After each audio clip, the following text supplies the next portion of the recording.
For now, we're just going to focus on the front brake pads, which means we've got to jack the front of the car up, take the wheels off and change the pads. But before we do that, you've got to remember to crack your lug nuts first.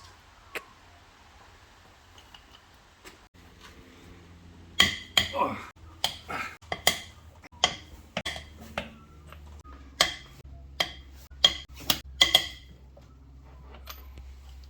Now we can jack it up, which means putting our jack under the cross member way up the back, and we'll go ahead and lift it up.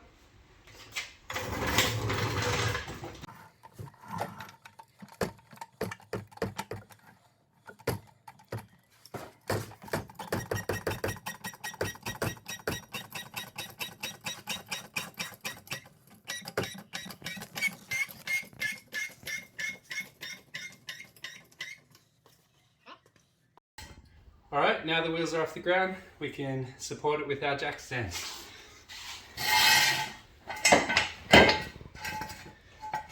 I'm going to make sure to do both sides. Now that we've got it supported on jack stands on both sides, we can take the wheels off.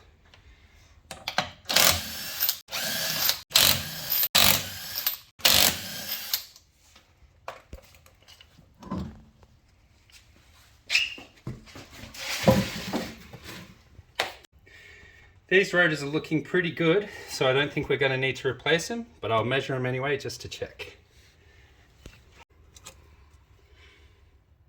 That's 30 millimeters. The battery's dead, but you can read it off the scale. 30 millimeters, so that's within spec. So I'm just going to go ahead and replace the pads and leave the rotors on the car. Now to remove the caliper and replace the pads, we've got to undo the caliper carrier bolt, and that means a 12 millimeter socket on the back and an 18 millimeter spanner here on the locking nut.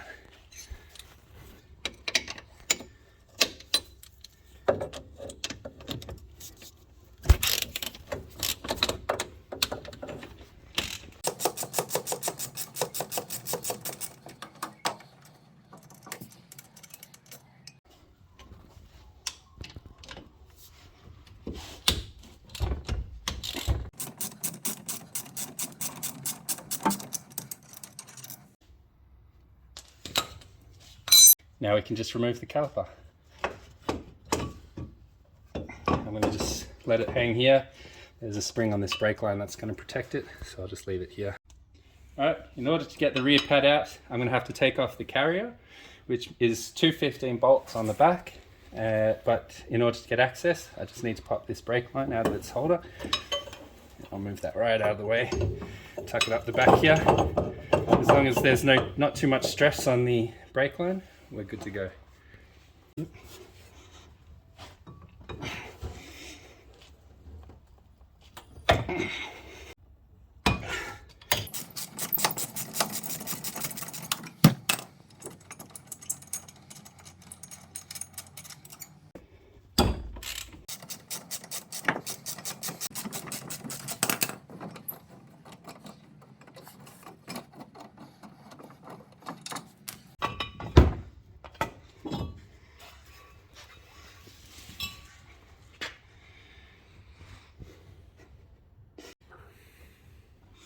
As you can see, this brake pad is completely worn down to the backing material. Luckily, it doesn't look like we've had metal on metal for too long, and this rotor looks to be in okay condition. Typically, you'd have these machined to get a nice flat surface, but I'm not going to do that because I believe that this is flat enough that these pads will bed in no problem. Just going to give them a clean.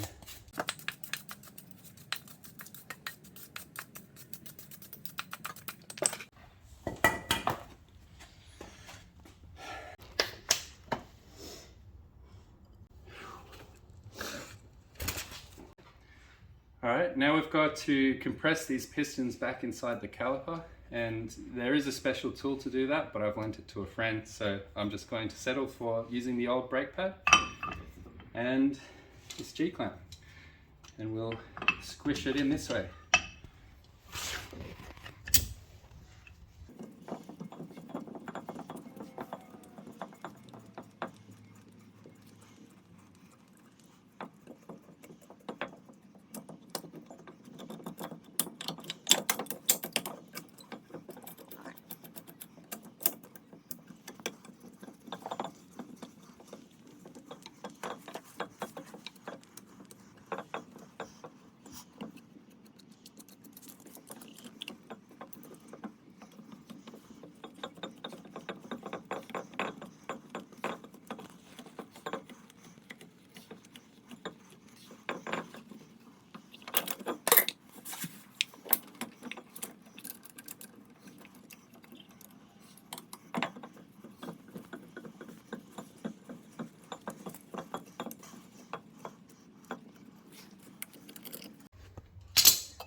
Alright, I've reinstalled this pad back in the carrier.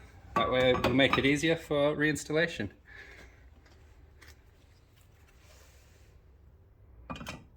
We want to make sure to keep these steel shims in because they will stop the brakes squealing and making funny noises once we've got it back together. Now I'm going to reinstall the carrier bolts and torque them up to 90 Newton meters each.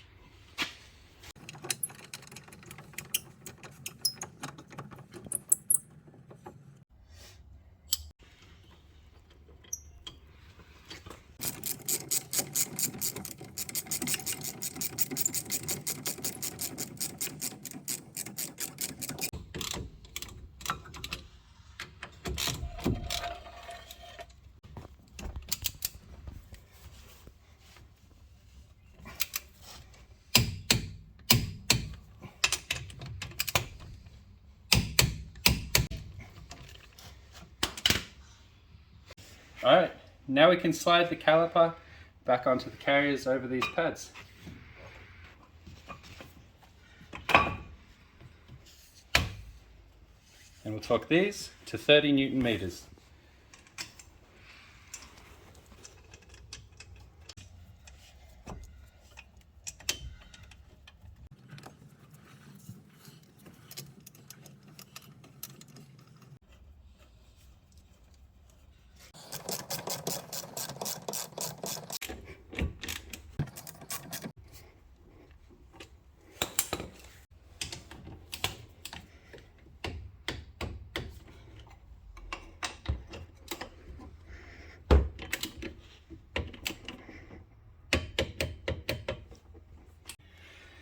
Now I'll just reinstall the brake line in its holder.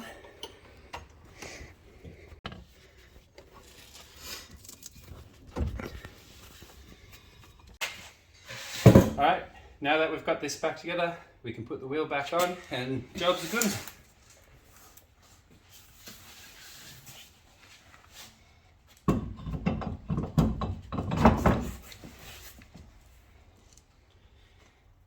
When you're torquing up the wheel nuts, always try to torque them up in a star-shaped pattern like this, and that way you get an even torque distribution and no stresses building up in the hub.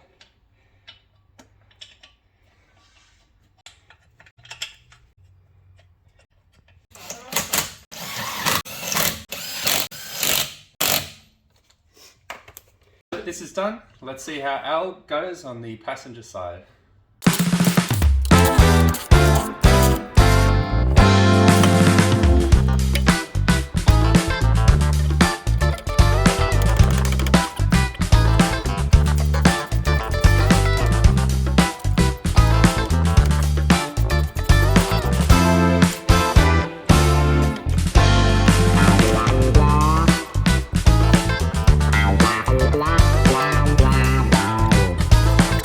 La la